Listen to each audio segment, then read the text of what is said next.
विदेश्वर संहिता। भगवान शिव के लिंग एवं साकार विग्रह की पूजा के रहस्य तथा महत्व का वर्णन।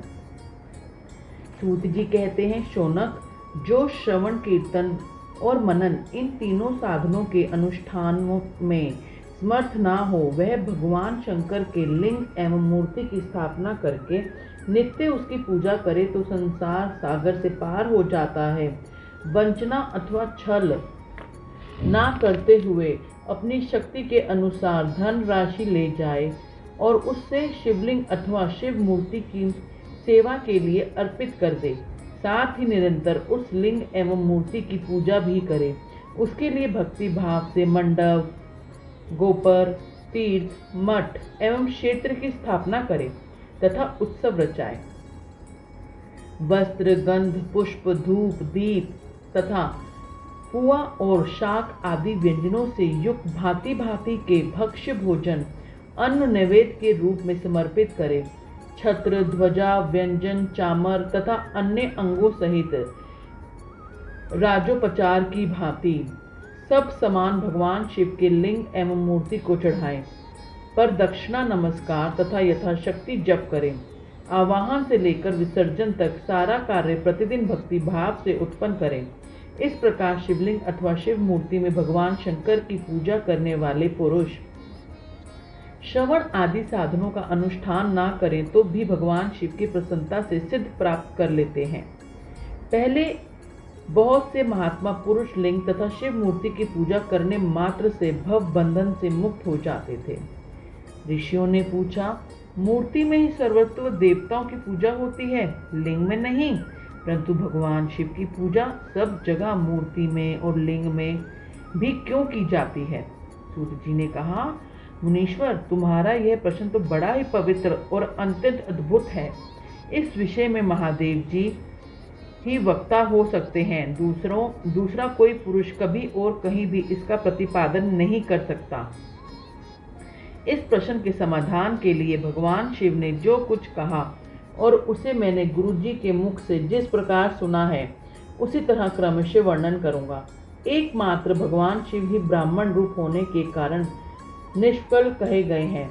रूपवान होने के कारण उन्हें सकल भी कहा गया है, इसलिए वे सकल निष्कल दोनों हैं। शिव के निष्कल निराकार होने के कारण ही उनकी पूजा का आधारभूत लिंग भी निराकार ही प्राप्त हुआ है, अर्थात शिवलिंग शिव के निराकार स्वरूप का प्रतीक है। इसी तरह शिव के सकल या साकार होने के कारण उनकी पूजा का आधारभूत विग्रह साकार प्राप्त होता है, अर्थात शिव का साकार विग्रह उनके साकार स्वरूप का प्रतीक होता है। सकल और अकल समस्त अंग आकार सहित साकार और अंग आकार से सर्वथा रहित निराकार रूप होने से ही वे ब्रह्म शब्द से कहे जाने वाले परमात्मा हैं। यही कारण है कि सब लोग लिंग निराकार और मूर्ति साकार दोनों में ही सदा भगवान शिव की पूजा करते हैं। शिव से भिन्न जो दूसरे देवता हैं, वे साक्षात ब्रह्मा नहीं हैं, इसलिए कहीं भी उनके लिए निराकार लिंग नहीं उपलब्ध होता। पूर्व काल में बुद्धिमान ब्रह्मपुत्र सनत कुमार मुनि ने मंदराचल पर नंदीकेश्वर से इसी प्रकार का प्रश्न किया था। संत कुमार बोले, शिव से भिन्न जो देवता हैं, उन सबकी पूजा के लिए सर्वत्र प्राय वेर मूर्ति मात्र ही अधिक संख्या में देखा और सुना जाता है। केवल भगवान शिव ही पूजा में लिंग और वेर दोनों का उपयोग देखने में आता है। अतः कल्याणमय नंदीकेश्वर, इस विषय में जो तत्व की बात हो उसे मुझे इस प्रकार बताइए जिससे अच्छी तरह समझ में आ जाए। नंदीकेश्वर ने कहा, निष्पाप ब्रह्म कुमार, आपके इस प्रश्न का हम जैसे लोगों के द्वारा कोई उत्तर नहीं दिया जा सकता, क्योंकि यह गोपनीय विषय है और लिंग साक्षात ब्रह्म का प्रतीक है। तथापि आप शिव भक्त हैं, इसलिए इस विषय में भगवान शिव ने जो कुछ बताया है उसे ही आपके समक्ष कहता हूँ। भगवान शिव ब्रह्म स्वरूप और निष्फल निराकार हैं, इसलिए उन्हीं की पूजा में निष्फल लिंग का उपयोग होता है। संपूर्ण वेदों में का यही मत है।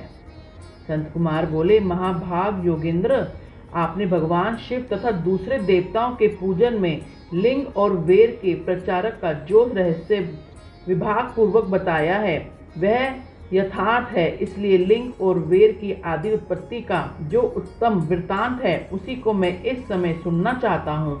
लिंग में प्राकट्य रहस्य सूचित करने वाले प्रसंग मुझे सुनाइए। इसके उत्तर में नंदिकेश्वर ने भगवान महादेव के निष्कल स्वरूप लिंग के अविभाव का प्रसंग सुनाना आरंभ कर दिया। उन्होंने ब्रह्मा अथवा विष्णु के विवाद, देवताओं की व्याकुलता एवं चिंता, देवताओं का दिव्य कैलाश शिखर पर गमन, उनके द्वारा चंद्रशेखर महादेव का सत्वन, देवताओं से प्रेरित हुए महादेव जी का ब्रह्मा और विष्णु के विवाद स्थल में आगमन तथा दोनों के बीच में निष्कल आदि अंतर रहित भीष्म अग्नि स्तंभ के रूप में उनका आविर्भाव आदि प्रसंगों की कथा कही। तदंतर श्री ब्रह्मा और विष्णु दोनों के द्वारा उस ज्योतिर्मय स्तंभ की ऊंचाई और गहराई का था लेने की चेष्टा एवं केतकी पुष्प के शाप वरदान आदि के प्रसंग भी सुनाए। ओम श्री वृंदेश्वर संहिता अध्याय संपूर्ण। श्री वृंदेश्वर संहिता अध्याय संपूर्ण। ओम।